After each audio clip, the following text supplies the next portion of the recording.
I am from Milano in the northern part of Italy, and I work for RSE, which is a publicly owned research center in the field of energy in general. And I am the director of the Department of Sustainability and Energy Sources.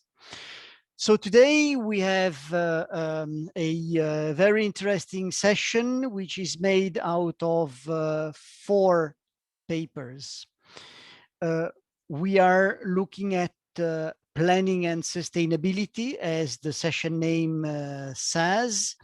And I will first of all introduce you the first speaker, Taylor Collins. He is assistant professor of economics in the university in San Antonio, Texas. And he will speak about 2070, a long-term forecast of global energy supply and demand. In fact, the planning of the energy system, and not only, especially the long-term planning, is founded on data and on scenarios. The energy planning in particular is very much funded on demand scenarios and on energy supply scenarios. And the authors will discuss the approach based on open and transparent data set and the related extrapolation of demand and supply, which are absolutely vital for the setting up of any energy related scenario and planning. Please, Taylor, the floor is yours. You can share your screen and conduct your presentation. Thank you. Well, thank you very much, Michele. Very greatly appreciate it. And thank you everyone for joining in with us here today. Let me get my full screen mode set up. All right, so as just previewed, this is going to be a presentation of our work where we develop a very long-term forecast of global energy markets. So specific focus on obviously both the demand and the supply side here. And before you hop into it, just want to get a really quick word of thanks on behalf of myself and the authors to the University of Houston for great support on this project. We wouldn't have been able to do it without them. So without wasting any more time, we'll go ahead and hop right on into this, which is our paper of a long-term forecast of global energy supply and demand. So starting with purpose and motivation, almost a self-evident purpose and motivation, because if we want to have some idea about what the evolution of our economy and our world is going to look like in the future, we need to have some understanding of what energy needs are going to be required to support that. Right. So obviously the headline idea of getting some projection for future energy needs is a relatively straightforward one. That said, there's a lot of folks working on this exact same problem and doing it very, very well. In particular, IAEA, Shell, BP, Exxon, Equinor. There's a whole bunch of these forecasts out there. And we'll just be upfront on the front end of this about what we are and what we're not. We don't have the same resources as an IAEA. Right? We're not trying to necessarily replace what the IAEA does or anything of the sort. They've got bigger departments, more people, more funding, and that's okay because we think we can provide a really valuable niche to this field. And the niche that we think we can provide is the transparency component.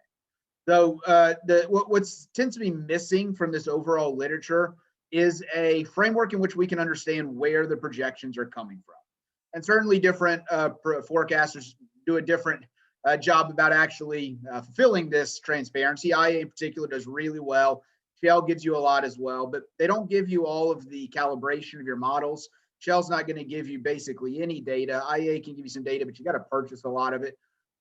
If we want to have an understanding of where we're going, everyone needs to know what's generating the forecast. And are they coming from foundational solid models, or are they coming from vested interests? And we just want to provide that transparency. That's all we're trying to do here. Is we are adding a completely open source, 100% reproducible forecast using exclusively publicly accessible data. All right, so the idea is that we're going to be able to offer 2 primary values to this overall field. Number one is it's going to give the field the ability to compare some of these less transparent forecasts to what we consider a baseline trend projection that we supply. And that's the way we're thinking about this projection. It is a baseline trend. If the future continues along the same path as the past, what's that future going to look like? Right. So it's going to add that ability to transparently compare forecasts to something you know where it's coming from. And second of all, it's going to provide a foundation on top of which we can very easily create new modules and extensions that allow for different scenario analysis. Right. So if a firm or a government or some institution wants to get some added scenario analysis of a particular possible future, this provides a foundation in which we can very easily incorporate a large number of extended modules on top of the projection. So those are really the two things that we think we can bring to the field with this project. So with that said, we're going to hop right on into it. I'm trying to do a very quick rundown of the methodology because obviously the results are what's more entertaining. What we're going to do, starting with primary energy supply, we're going to go country by country. So we have 181 countries in our data set. Going through those one by one to forecast three primary components driving total energy demand. It's going to be population, GDP per capita, energy intensity. Idea is how many people do you have? How much output is each individual going to create? And then how much energy do you need to support each unit of output? Multiplying those together is going to give us an estimate of the total primary energy supply, which then can be broken down into the energy demand from there. We will aggregate into 9 different primary regions. We're going to use basic trend forecasting for the bulk of this with different structural breaks put in there. We're going to try to minimize the subjectivity by using objective measures of structural breaks where appropriate, things like buy-in per own test. There are some self-imposed breaks as well. For example, in the aftermath of the breakdown of the USSR, energy dynamics were just crazy in Eurasia from 1990 to 1994. So we imposed a bunch of breaks in 1995 to start moving the trends thereafter, things like that. But again, the headline is 100% of this is tracked, traced, and reproducible. So there is a full list of every single break we impose, every single trend we estimate, every single regression, and what the results of those regressions are. And in order to do this, we kind of piece together some data sets from Penn World Table, World Bank, IMF, CIA World Factbook, and UN Common Trade Database. So as we go through this, I'm going to use France and Europe as our example, given that this conference was originally scheduled to be held in Paris. And to just do a very quick rundown of showing y'all what we're doing on this first part of the project. So idea is going to be, again, a simple extrapolation of trend. Right over here on the left, we've got France's population growth rate running from 1950 up to 2019. We extend that trend into the future, see that we reach a zero population growth around 2055, which translates to peak population at the same time. And we're going to very simply apply this basic framework, again, incorporating breaks where appropriate across all 181 countries in the same. We then aggregate together each of our different regions, and it gives us some pretty interesting results. So we see most of the regions of the world are experiencing this deceleration in population growth rates that we're all familiar with. That leads on our current path towards Asia hitting a peak population somewhere early 2050s. We've got China here in gold hitting peak population much sooner, sometime early 2030s. We've got Latin America with peak population sometime just before 2050, so on and so forth. Relatively basic things that we'd expect to see, maybe with the exception of this big red line right here. This big red line right here is Africa. And where we've got the majority of regions around the world experiencing these decelerating population growth rates, a large portion of the African countries are actually experiencing an acceleration of population growth rates, and that's leading to this very substantial climb, where by 2070, at this pace, Africa is on track to account for well over a quarter of total population across the globe. All right, so we're just going to aggregate all this together. It gives us a total number of people that we need to generate energy to support. We then go on to the GDP per person, where we use a amended solo growth model to do this. So we're going to incorporate things like trending, technology levels, and population growth rates. But we're using a pretty simple model again, right? Solo growth model is not anything super high level. That's done intentionally. All of our projections are really trying to use simplistic mechanisms, because if we want to make this forecast transparent is going to require that people can understand it. right? So we're not trying to use anything super complex, any dynamic, stochastic, general equilibrium models or anything that you need a PhD to understand. We want to use readily accessible models so that folks can see exactly what's going on and judge the validity of the projections as a result. So again, we do the same thing country by country, application of the long-term solo growth model with the trending characteristics, aggregate together our regions, and we see something again relatively intuitive. There is some very strong GDP growth projection on the horizon for China in gold here. Very strong growth projected for Eurasia in light green. Europe at this pace will outproduce on a per person basis North America and Asia Oceania somewhere around 2035 or so. But overall, these are fairly reasonable continuations of the recent history that we've seen in terms of growth across nature. Then we get to energy intensity. And this is where the story really starts to get interesting. It's the same basic idea, country by country analysis, where we estimate continuation of the current trends of energy intensity for each country. This is measured in megajoules per 2017 US dollar. And for the vast majority of the world, we see something very similar to what we're seeing in France here, which is that as time has continued, energy intensity has generally fallen across a large number of nations. When we aggregate that, this is where we start getting some conclusions that are worth spending a little bit more time on. I think this graph over here on the right, aggregating energy intensity, gives us three really interesting conclusions. I'd say interesting conclusion number one is this clustering of regions right here. 6 of the 9 regions are really gravitating towards the same energy intensity level without any external imposing that they should converge over the long run. Now, there's intuition where we might very well expect that they should converge, right? We can think that as countries develop new energy generation mechanisms, that technology diffuses across borders, and so the gains in energy intensity eventually become felt by everyone. So this idea that they're converging over the long run has some intuitive sense, even though we don't externally impose that must happen. So we see a very strong convergence between 2 and 3 megajoules per dollar over the long run. Second interesting conclusion is this race for maximum efficiency between Europe and China. So Europe is this one in light blue here. Let me switch over to my laser pointer so we can follow this. Europe is in light blue and is by far leading the pack right now in terms of overall energy intensity, which is a parallel to energy efficiency, how much output you get for each megajoule of energy use. So Europe is really, really leading the way. Making heavy investments and gaining really quickly is the region that started in the worst position, which is gold in China here. And we see if we continue the China trend of very rapid gains in energy efficiency, they start cutting across all of these regions, keep cutting, until they eventually reach the most energy efficient region by 2050. Now, this is a very interesting question to pose because we have to ask whether or not that can continue. Right? Is there the ability to limitlessly continue this trend of accelerating energy intensity in China?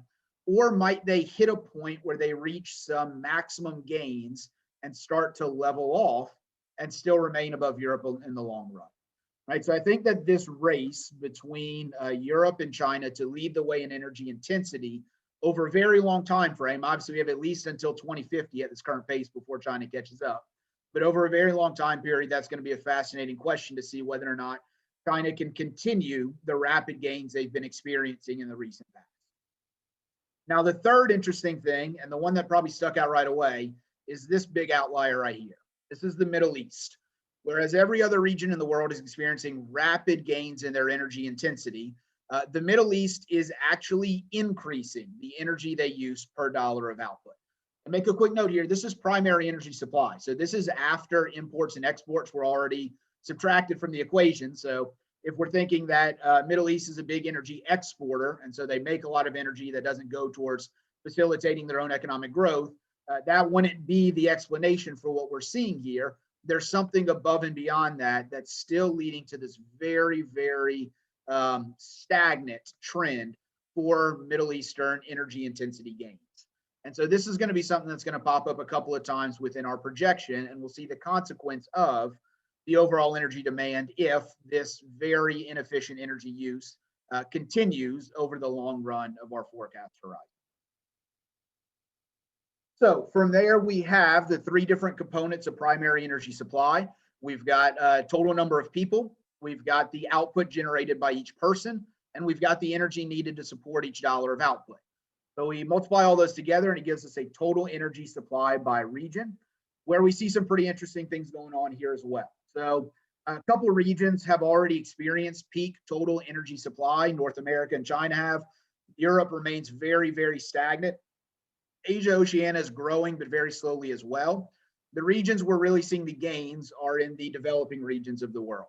So these two here, light green and red, we've got Eurasia and we have Africa. In black here, we have Asia minus China. And in blue, we've got the Middle East. And again, that Middle East growth is really being driven by the inefficiency of their energy intensity, the inability to gain at the same pace as the rest of the world. And so just as a quick example, if we were to impose the same trend for energy efficiency on the Middle East that we have on even the next least efficient region of Latin America by 2070, quick note, Latin America is very energy efficient today, but they're not experiencing the same gains as elsewhere. If we impose that same sort of trend, the Middle East energy projections end up looking something like this, much more in line with what we're seeing going on in Africa as well, which is still an acceleration of energy demand, but not nearly by the same ratio. That inability to gain energy intensity is really driving a lot of this demand relative to the other. And what it gives is we aggregate all this together, it gives us a total primary energy supply. And then from there, we've got data from the IEA on the ratio of primary energy supply to energy consumption. We extrapolate that ratio, back it out, and it gives us a total energy demand for the final consumer. So that is the first half of this, is using these very simple mechanisms in order to generate projections on what the total energy demand of the world is going to look like if we simply continue along the same path set by the past. Now, the first value that our forecast offers for this literature is the ability to more transparently compare some of these other forecasts to this baseline trend. So just a couple quick notes. We won't go through all of these, and you can make a significantly more extensive table if we started going down region by region. But the forecast that we seem to be most in line with is the Shell 1.5 scenario. We have a slightly stronger energy demand growth in the first 20 years of the sample. They have a slightly stronger energy demand growth in the second 20 years of the sample, but the overall trend is very, very similar. Our baseline trend forecast is going to put us on the upper end of overall energy projections, but not the highest. The EIA in particular is projecting that total energy demand nearly doubles by 2050, whereas we've only got 32% growth. And the other big one we have is Shell wave scenario. Shell waves are really growing energy demand substantially, 43% by 2040, 58% by 2060. That's well above the current trend that we're setting up here. And the flip side of that is a forecast like DNVGL, which is forecasting approximately no change in global energy demand to 2050, whereas we see this 32% growth. Now, we'll take a quick break here to say, this is a good opportunity to show how we can use our forecast. Right? DNVGL presents their forecast as saying we're going to have approximately no energy demand growth over the next 30 years with peak in 2034. And they put one little blurb in there containing information around how they get there. It's on their energy intensity level. Now, they're not showing you where their energy intensity level comes from, but they're just saying we're projecting that global energy intensity reaches 2.1%. I'm sorry, 2.1 megajoules per dollar by the time that we reach 2050. And so what we can do is come up here to our projection. We see what DNVGL is doing. They're looking at 2050, and they're saying that global energy intensity, not regions, the entire globe, will be at 2.1%. Essentially, what they're doing is saying that every other region in the globe is going to accelerate and catch up to Europe's energy intensity levels within the next 30 years. Now, that might be viable, right? We might very well see a diffusion of technology across borders that causes all of these rates to start accelerating and moving down towards this level. But what we show is that that's going to require a substantial advancement in our current ability to increase the energy efficiency of different regions. We're showing what's going to happen if we continue along the same path. DNVGL says, okay, we've got this other projection. That's great. It might be accurate, but this shows that we really need some big gains, in particular in the Middle East. They've really got to come down if we want to see DNVGL's forecast be something that's actually viable. Right, and so I think that's the value of the transparency here, is that folks can see some comparison about where these different forecasts are coming from. All right, so once we have that total demand, then the last part of this is to disentangle where the demand's coming from, right? What source is going to end up supplying the energy for each of these regions? So we do a region by region breakdown into 5 different sectors consistent with data that's available from the IEA. We then break down those sectors into 8 different sources, and we basically disentangle electricity then, as well as heat and oil products, into their original source, and we get all the way down to just a set of 5. So let's just hop through this real quick. I know I'm running low on time, so I'm going to try to accelerate this. I apologize. So again, using Europe as the example here, what we have is the percentage of total energy use that is accumulating within each of these sectors. And then we're just applying a very simple continuation of trends. Right? If the trend continues, then total industry use of energy is going to fall from being around 22% of total European energy use to around 14% of total European energy use. And at the same time, commercial is really accelerating and transport is really accelerating as well. Right, so this is just saying we're going to continue the trends of what sector is using the energy that is consumed. We apply then those percentages to the total number of megajoules we just determined in terms of what each region needs to create. And we get the total number of megajoules that are needed to support each of these 5 primary sectors. Right, from there, we keep doing the same thing. We break it down further, but we break down each sector into its individual sources. So what we have here is the European industrial sector broken down into the 8 different sources of energy generation. Again, we start as a percent of total, and we continue the progression of the current trends. Now, this is a point where you have to take a pause and make a note on a few things. What we're primarily using here is linear extrapolations, and there is very strong reason to suggest that not every change into the future is going to be linear, right? Very many of them are likely to be nonlinear. So in particular, for example, something like the transportation sector. I think there's a very strong reason to suggest that the transportation sector is not going to experience a linear increase in total electricity use.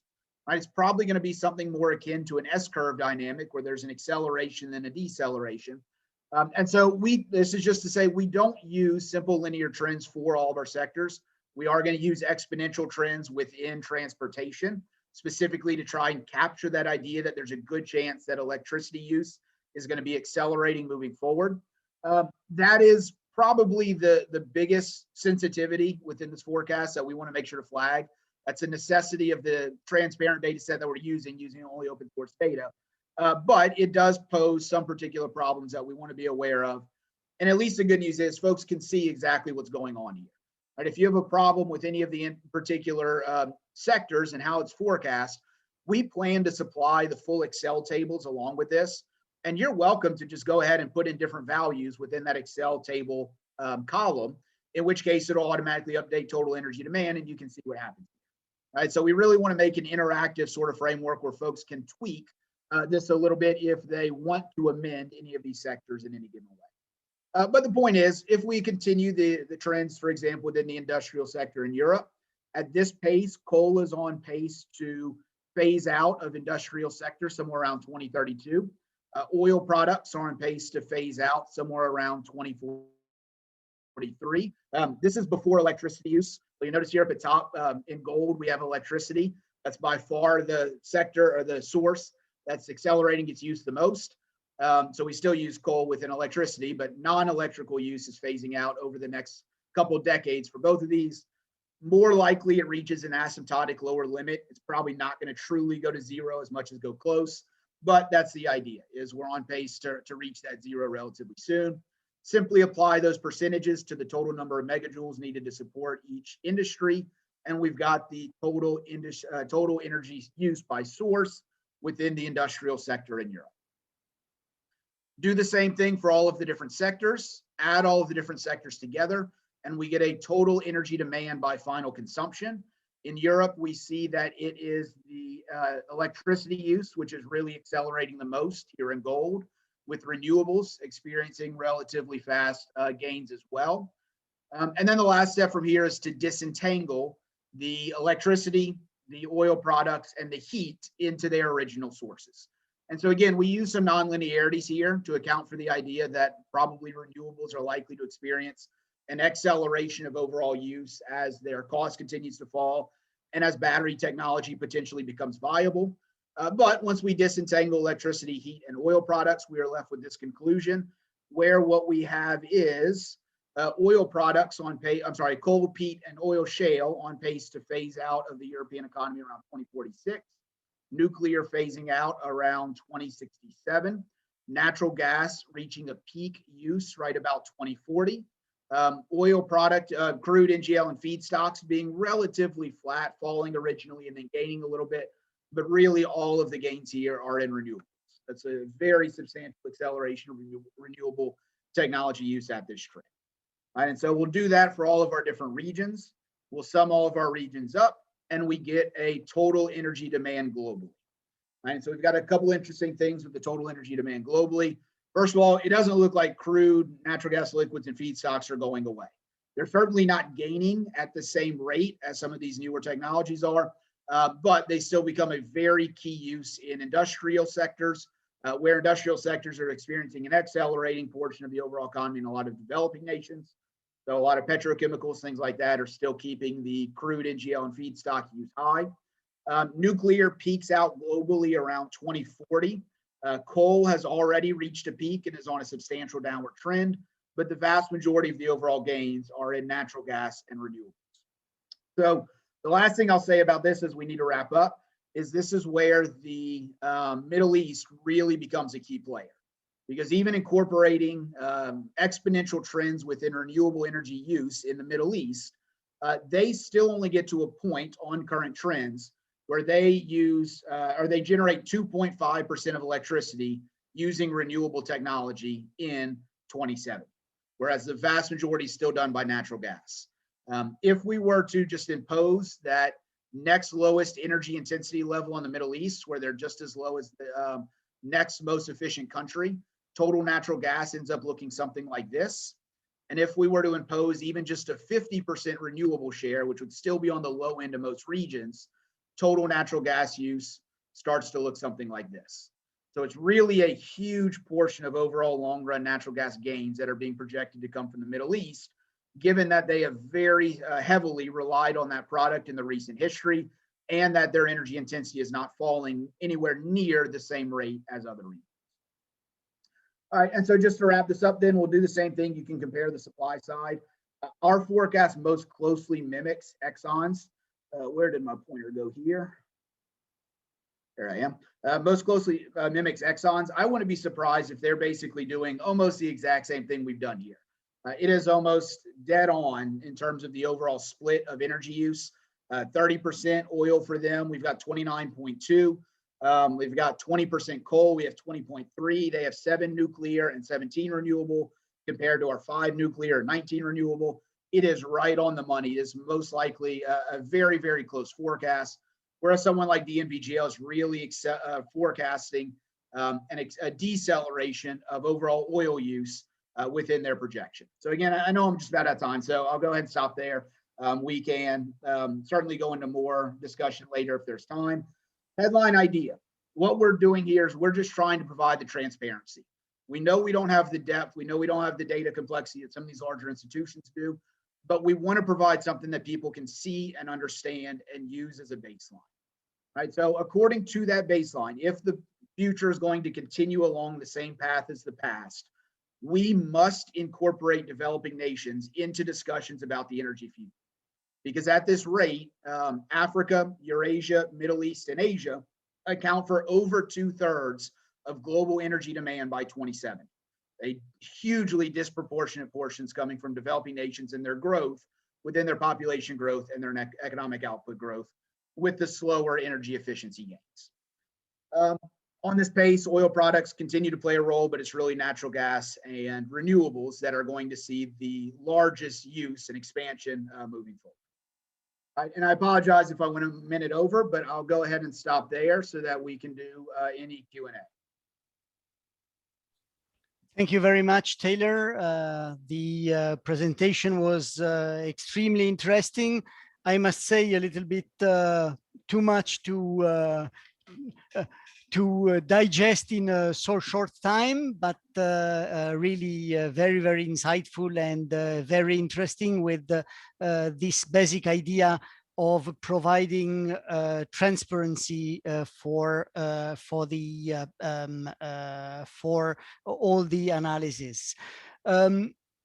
We can now open up for a few questions. We have, I see in the chat, for example, there is a question, and I think that most of it will deal with the parameter of the energy intensity, because I think that GDP per capita and population are trends that in fact, first of all, are somehow, of course, a little bit connected with the energy system, but they are very much independent and on which very little can be done on the energy system itself. But on the energy intensity part, I think this is the point where I think we can discuss a little bit. So there is a question where essentially there is a strong we can say convergence in 2050, and then all the different curves seem to split again. Why this might be happening? Yeah, so it's tough to say. Obviously, what we're doing here is extrapolating the current trends that are existing, and so it could be some portion of a statistical byproduct that's occurring here. More intuitively, I really think we should expect some degree of convergence over the long run. So I think what we're seeing within this idea that it's converging to 2050 and then maybe a little bit of split is happening is while each region is very much experiencing consistent energy intensity gains, that's not happening smoothly. Right? Whenever we break down, we see very rapid jumps up and down in energy intensity within each region in the historical data set. And just a little bit of a tweak, 1 year where we've really got a high energy intensity rate has the ability to really shift the overall trend. So I guess what I would say to this point is intuitively, I think there is every reason in the world to suspect that energy intensity rates are likely to converge over the long run. I think as we develop new, better technologies, those are going to eventually move across borders. And as that happens, each country is going to see accelerations of their energy intensity rates. As long as countries are willing to use these new technologies they get generated, which might be the problem we have in the Middle East right now, we should very much see the convergence. And I was pleasantly surprised and pleased to see that happening without any a priori assumption up to 2050 at least. I think at that point, we're talking about just such a long time horizon, right? Anytime we're talking about a forecast horizon out to 2070, we're going to have some big standard errors on the back end of that, right? And so we might just be having these statistical byproducts of having such a long forecast where we've got some countries cutting all the way through what the normal trend otherwise would be. Yeah, I don't think I've got any strong intuition for why a divergence should start in 2050. For me, everything that's intuitive says the convergence should continue over the long run. Thank you. In fact, the parameter of the energy intensity is the only one about which something can really be done. So all the energy strategies are essentially going to look at that parameter in the equation. The trends that you have shown us are what we can discuss as business as usual trends and the natural trends, upon which the different energy strategies and emission reduction strategies must build on, of course, because of course, if we imagine and if we convert all what you have said on emissions and on temperature increase, the global temperature increase, I think we are comfortably, I would say, well beyond the 5 degrees, which is, of course, considered as non-acceptable. And this comes to me to an aspect of climate change.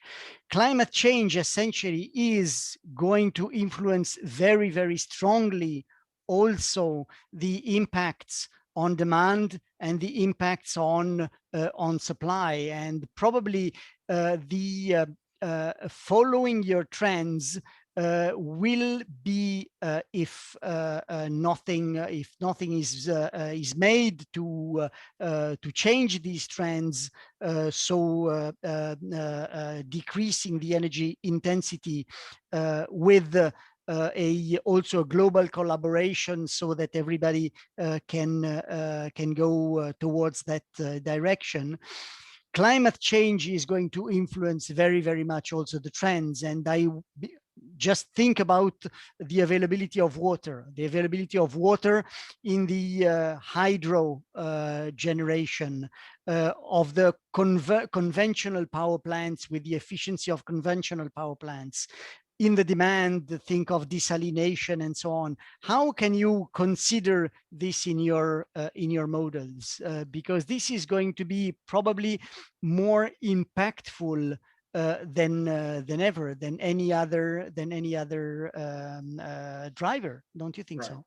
No, I think that's perfect. I really appreciate you bringing that up, because that's actually a wonderful segue into what was the second big value of our project, which is that we really view this as a foundation that's ready-made to incorporate modules on top of it. So the next thing we want to do is start talking about what happens with emissions and with climate change over the long run. So one example, the baseline trends we set up, we saw had the very rapid population growth in Africa.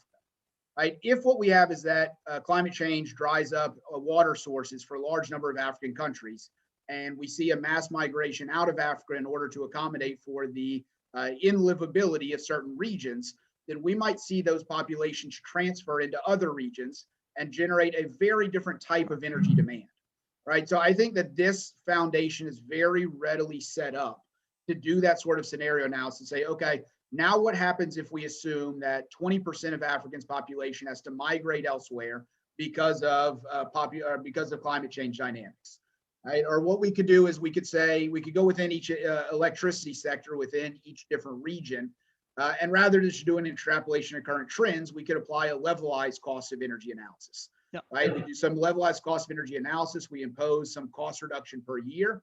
And maybe we can ask, okay, if a government wants to impose a subsidy of X dollars per megajoule, whatever it is, what's that going to do to the overall electricity generation mix over the next horizon? Right. So I think you are 100% correct that the natural next place to go with this is incorporating some specific scenarios and possible outcomes for climate change moving forward. That's very much what we want to do, and something we're going to continue to think about as we move forward with this project. Thank you very much, Taylor. And really, the presentation was extremely interesting. We need now to move to the next presentation. We are aware of the time going, but I think we still do not have all our presenters. So for the moment, let us keep like this. So we have a second presentation where we are going to focus now on one of the regions, that is Latin America. The second presentation is on the long-term planning and characterization of Latin American electrical systems based on their resources. We all know that the more you rely on variable renewables, the more you rely also on, of course, natural resources that are variable resources, and where you will need, of course, flexibility, resources and flexibility means. So the second presentation from Lorena Di Chiara on from Uruguay, do I understand correctly, is on how to balance variable renewables with, on the one hand, predictability of conventional power plants, or with flexibility coming from smartness of the networks and storage, in view of setting up an optimal generation investment plan. Lorena, thank you for participating, and the floor is yours. Thank you.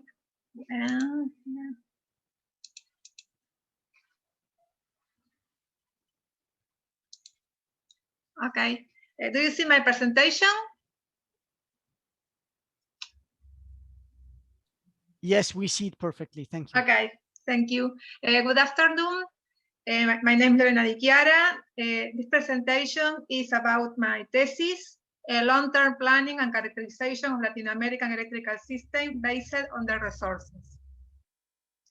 The main objective of this study is determine the long-term optimal generation expansion of power system, considering hydroelectric integration with the associated storage capacity reservoir, but the variability of flows, wind, and irradiance similar to Latin American countries, as well as fossil fuel prices, installation costs, and operation and maintenance costs of different technologies.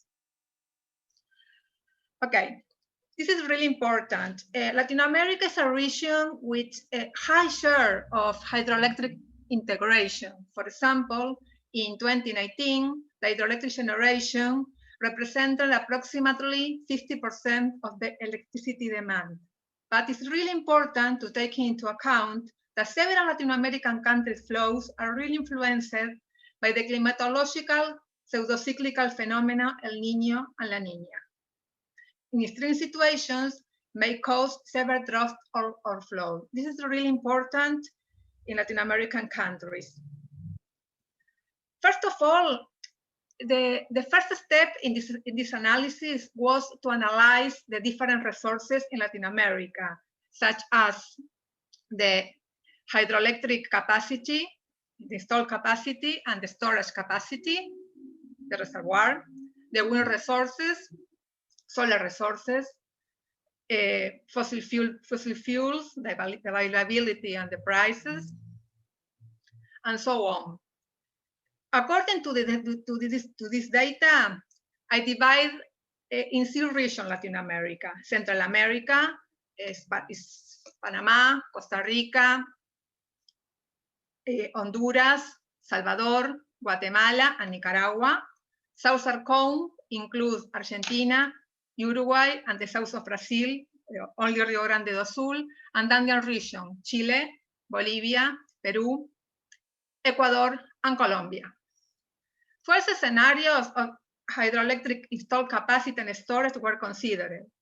In terms of installed capacity, 60%, 40%, and 20% of the peak demand. This is the hydro installed capacity. The storage capacity, 3 hours, 1 week, 3 months, or 12 weeks, 52 weeks is 1 year, and 3 fossil fuel price scenarios. Low price is basically in Andean region, Peru and Bolivia. There are countries with sufficient natural gas. Medium price, we are talking about countries that import LNG and natural gas, or natural gas via pipeline. And high price is basically oil. Okay, this is to model the systems.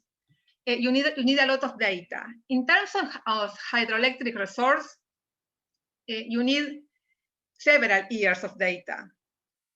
In the table in the left, you can see the capacity factor of the hydroelectric generation in 10 years. This information is available in CELAC, OLADE, okay?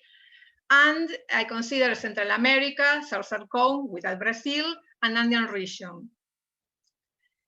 To model this, I consider an average annual capacity factor of 55% and the streams 40 and 70%. But obviously, you need the monthly variation along the year.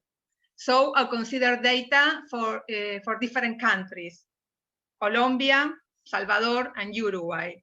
In the figure in the right, you can see the evolution along the year. And you can see, for example, that in Central America, El Salvador, there is clearly a wet season and a dry season. And in the other regions, the evolution is smoothly. It's per unit, the figure. To model the wind resource, here I basically use information for a global wind atlas. This tool is really very good. It was developed by the World Bank, and another information of different parks, existing information of different parks along Latin American countries. The annual capacity factor considered was 42% in Southern Cone and the region 32.5, and Central America 77.5. But I have to consider the evolution along the year, monthly evolution and hourly evolution. The same. In the figure in the right, you can see the monthly evolution.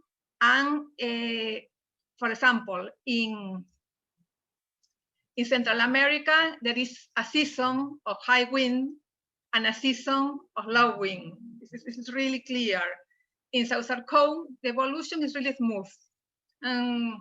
If you see, for example, below, you can see the hourly evolution. You can see, for example, in Andean region and Southern Cone, there is a complementary between the irradiance and the wind, because for example, at midday, the wind is lowest than in the night. And this is the hours of high irradiance, especially in Andean region. This is the global solar atlas. This is also a tool of World Bank. It's really a very good tool. And here I consider in an annual capacity factor in Southern Cone of 20%. In Argentina, there is a region with really high irradiance, very close to, in the area of Atacama Desert. The problem is the area of great consumption in Argentina is in Buenos Aires, very close to Uruguay. So it's very far from Atacama region, and the investment in transmission to carry this energy are huge. So this region is not considered in the study. In Andean region, you have two situations. The countries in the Atacama Desert area, like Peru, Chile, and Bolivia, and Ecuador and Colombia, it's really different. So I consider two scenarios, 25% and 20% of annual capacity factor, and in Central America, 21.5. In the figure, you can see the evolution along the months of the three regions. This is the candidate plant modeling considering this study: the wind onshore, PV, turbines, and combined cycle. This is all the information. In terms of the investment cost, this cost includes the installation cost and the operation and maintenance cost along the lifetime of the plants. And you can see here the fossil fuel prices considered for the thermal plant, the variable cost, and for low price, medium price, and high price fossil fuels. This is very important. The turbines, the electric turbines, can operate for a very short period of time, while the combined cycles must be on or off some hours. In this case, one day. Okay, I have all the information. Now I have to decide which model I will use. Here I used a survey of different models known in the region. And one of the most suitable models to carry out this kind of power system planning study with a high share hydroelectric integration and non-conventional renewable energy integration is the stochastic model SIMC, Simulation Electrical Power System, with the generated investment planning model peak of phase. This model is used in Uruguay, but most important, SIMC is the power system planning model tool used by OLADE. OLADE is the Association of Latin American Countries of Energy. This is really important. Okay, then for simplicity, I decided to model the system as a single node. And then the demand, I used real data, only real data, and I adjusted to 10,000 gigawatt per hour. This is close to 1,900 megawatt, depending on the region. Then I consider a daily time step with 4 divisions, 1/4 30 and 6 hours. The first 1 hour is the peak demand. The 6 last hours are the lowest demand in the day. Wind, solar, and hydro resources are modeled as stochastic models. I consider a discount rate of 10%, cost and prices in 2020 constant dollars, and the taxes are not considered in this study. Okay, here I have the result. I carry out a lot of simulations in a cluster, and this is the main results. The increase in fossil fuel prices increase the share of non-conventional renewable energy. In scenarios with medium and high fossil fuel prices, the share of non-conventional renewable energy is really high, especially in systems with 20% hydroelectric capacity. But on the other hand, in scenarios with low fuel prices, we're talking about $3 American dollars per megabtu, all the expansion is only thermal. Low fossil fuel, but when the low fossil fuel price increased only $1 per megabtu, the non-conventional renewable energies are competitive options. When the storage capacity increased, the integration of non-conventional renewable energy increased too. And the daily evolution of wind and PV generation is more important in systems with little storage. Okay, here we have in the figure in the right, the share of non-conventional renewable energies in all the scenarios analysis. In low fossil fuel, no, because it's 0. And in the left is the characterization of the countries analyzed in this study. For example, Uruguay. Uruguay has 60% of peak demand in hydro. The hydro capacity is 60% of the peak demand or higher. Fossil fuels, high. The predominant expansion is wind, and really, in my country, is wind. We are the second country in the world with the highest share of wind energy. For example, Peru. Peru has 60% hydroelectric capacity. Fossil fuel price, low. Predominant expansion, thermal. This is really true. And so we have several countries, for example, in Central America, it's not clear which option is better because it's really similar, the prices of PV, the leverage prices of PV and wind energy. Okay, this is the main conclusion. is set in scenarios with low fossil fuel prices, wind and solar are competitive generation expansion options.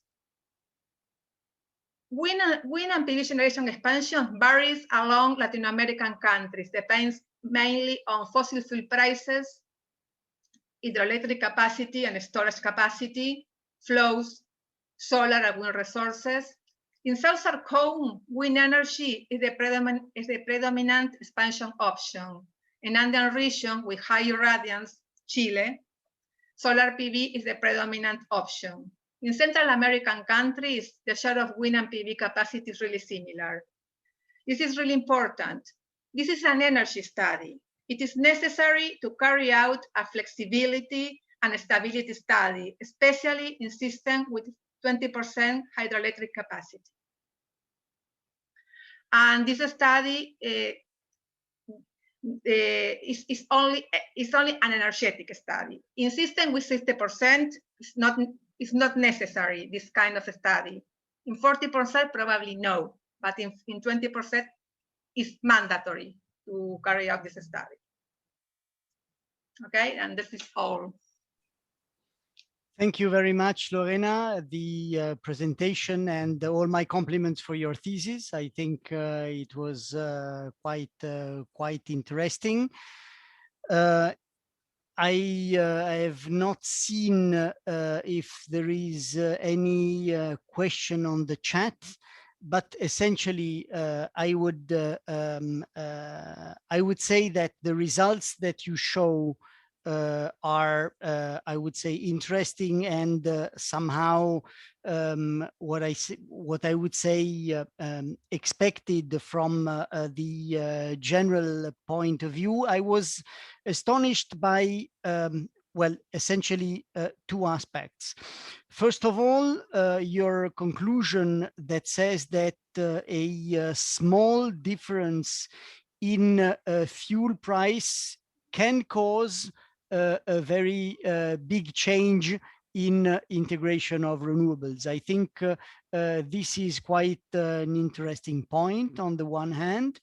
On the other hand, is that my understanding is that the study that was carried out is essentially a study that takes into consideration economy, I would say, overall costs, and you mentioned the LCOE and of the different technologies, but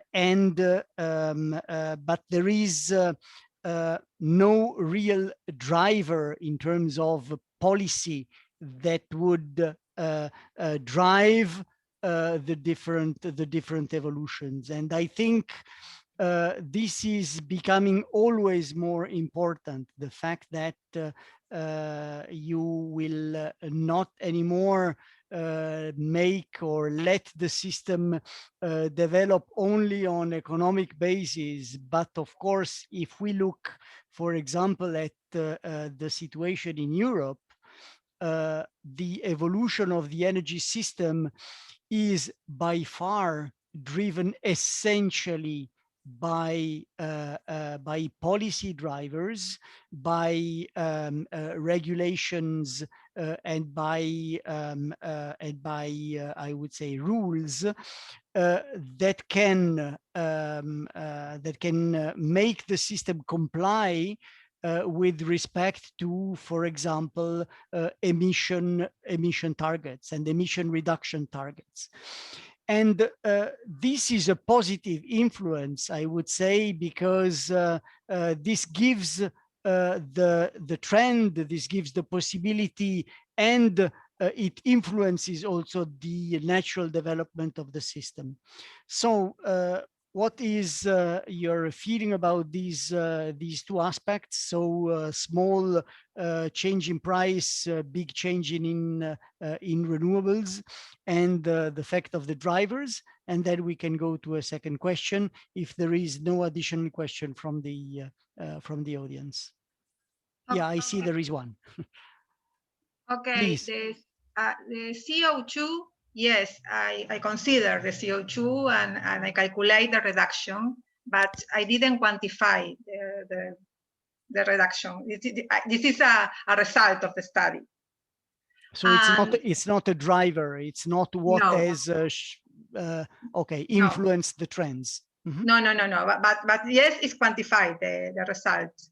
No, the driver is because there are unfortunately several countries in Latin America that they don't have it's not my country, and a lot of countries have, but they don't have really an energy policy, and they are navigating this process. And sometimes you heard in some places and some countries. I used to work in the Inter-American Development Bank in the energy division, and I heard some people in some countries, okay, let's for example, install wind generation because Uruguay something.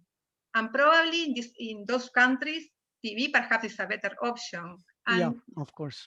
In other countries, you see, like Peru and Bolivia, that they have really low fossil fuel prices, but it's really the difference between the installation of solar PV, for example, and thermal plant is really low. But the problem is they have the resource. And in this kind of country, obviously, they need energy policy to develop the technologies. But in other countries, it's not necessary. For example, in Peru, in Bolivia, it's really more difficult than in other countries because it's needed. But you can see in this study that the difference is not, we are not talking about natural gas of $10 per mega BTU. We are talking about 4, 5. And I wanted to show in this thesis that the difference is that is really the prices are really low, and it's really easy to integrate the technologies with little energy policy behind. Yeah, I think this is quite an interesting output and a takeaway. I see a question on the chat, which is very much related to what we said in terms of energy security.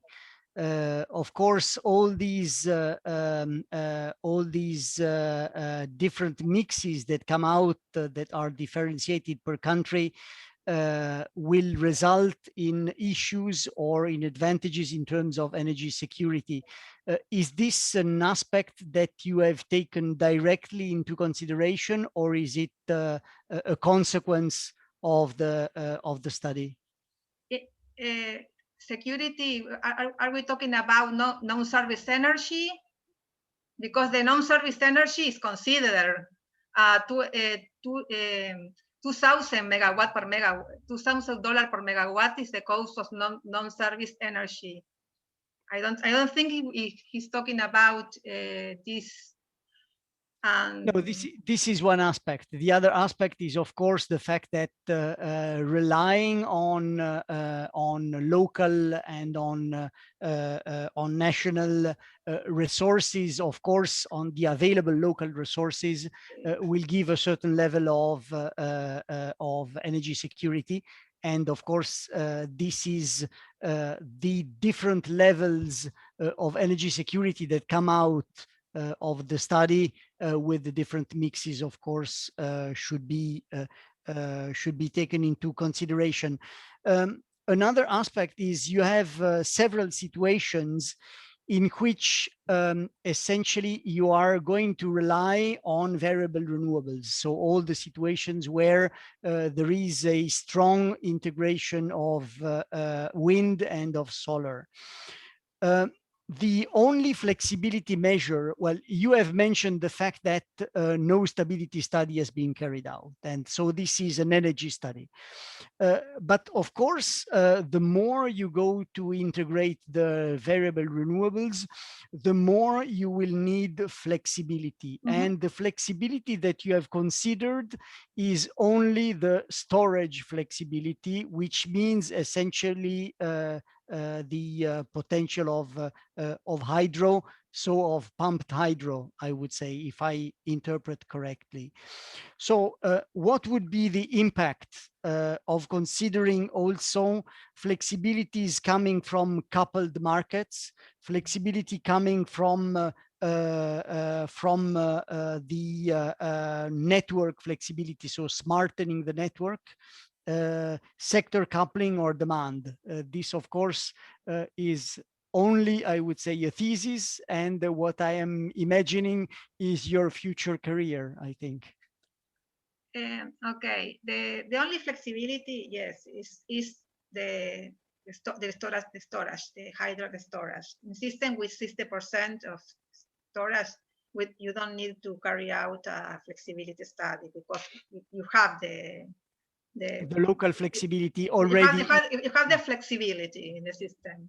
The other flexibility is the combined cycles. If you run a combined cycle, you have the combined cycle has to stay because it's very expensive and to turn on the combined cycle. And the turbines are flexible turbines. This is the second flexibility of the system. Yes, but this relies then on conventional fuels. Exactly. And in the system of 20%, the hydro, yes, you need to carry out a stability study, a flexibility study. This is mandatory, yes. But I think in some Latin American countries, you can't carry out the same study that you can carry out in Europe, because the systems are really different, and the smart grids are not really. In my country, probably yes, you can do it, but in other countries, it's not really the reality. Mm-hmm. For example, probably in Europe, you are talking about a huge integration of electric vehicles. It's not a reality in Latin America. And it's probably not a reality in Central America. Yes. So I think you have to think more in terms of batteries, but stationary batteries, and then there is a cost. Okay, so in my study, the focus was, okay, non-conventional renewable energy, yes. In this kind of system, you need nothing. In this kind of system, yes, you can go on, but you have to carry out this study, because probably in this system you can integrate 30-40%, not 50%, if you don't install ABCD. This I am studying. This is the continuation of the study, but I couldn't finish, obviously. Thank you. And it's really an interesting study to carry out.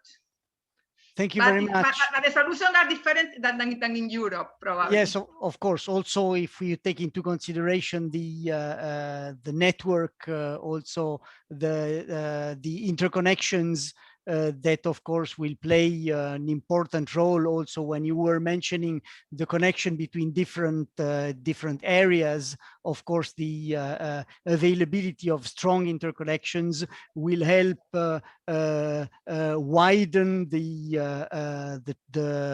playground, so helping very much also in the compensation also between different geographical situations, different generation situations, and also to compensate with the different technologies. So thank you very much, Lorena. I am wondering if we have any of the two speakers. I don't see connected either Felicetta Iovino or Ismail Kimuli. Do I have any word from the other connected? So I think that if there is no additional point, I mean, we would still have some minutes to discuss other additional points if you want, Taylor or Lorena.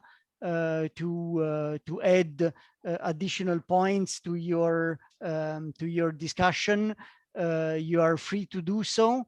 If you want to add some additional details. Otherwise, we would close the meeting a little bit earlier with respect to the schedule, but we had planned to have 4 speakers and only 2 of them have shown up. So Taylor or Lorena, if you want to add something more, this is your time. Otherwise, we can close the meeting here. Any additional question from the audience?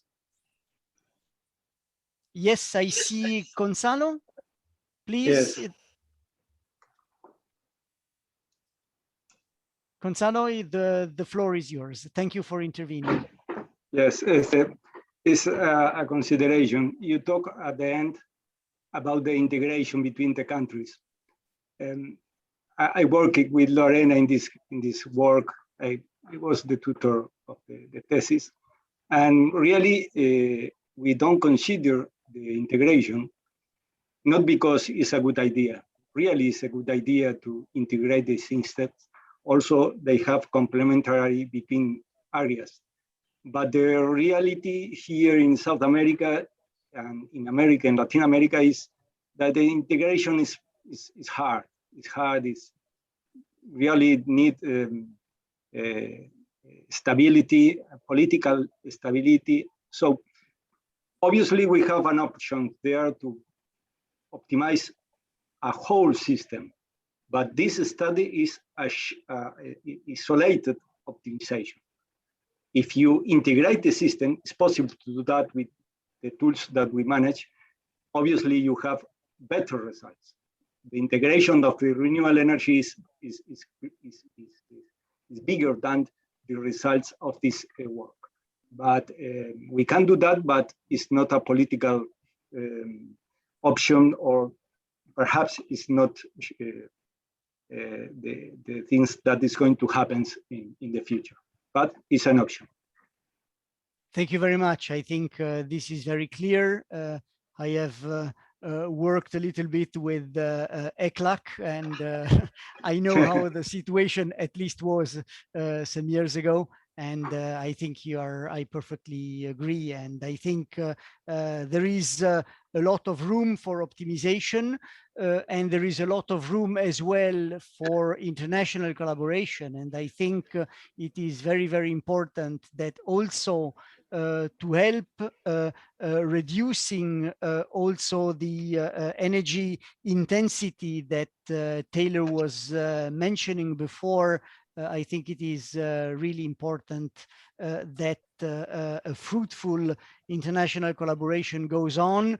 Again, now trying to sum up also on the impact and value of the work that we have heard during this session. I think transparency is of very high importance. And again, it is not only a matter of economics only, it is very much also a matter of, if we want to reduce the emissions so as to reach the maximum temperature rise of the planet by the end of the century by less than 2 degrees, there is a huge effort to be carried out. So based on also the studies that have been presented today, they must show us that we must build on these policies, and we must build on this real willingness and real and strong action to start from the global CO2 and greenhouse gases reduction, and then adapt the systems and act so that this can be reached. So thank you very much for participating. I don't know if there is any additional intervention. I still do not see the the last two speakers. So if this is the case, Isaac, I think we must close the session here. And thank you all for your participation. Is it allowed to stop the session half an hour before? Of course, we can end it here. Thank you very much for those who participated. And see you tomorrow. We still have 2 days ahead of presentations, so feel free to join us in other sessions. And thank you very much also, Isaac, for your assistance. You have seen everything went smoothly. And thanks again to the IAEE conference for inviting to this to chair this session. Thank you very much. Goodbye and stay safe. See you. Thank you very Ciao. much.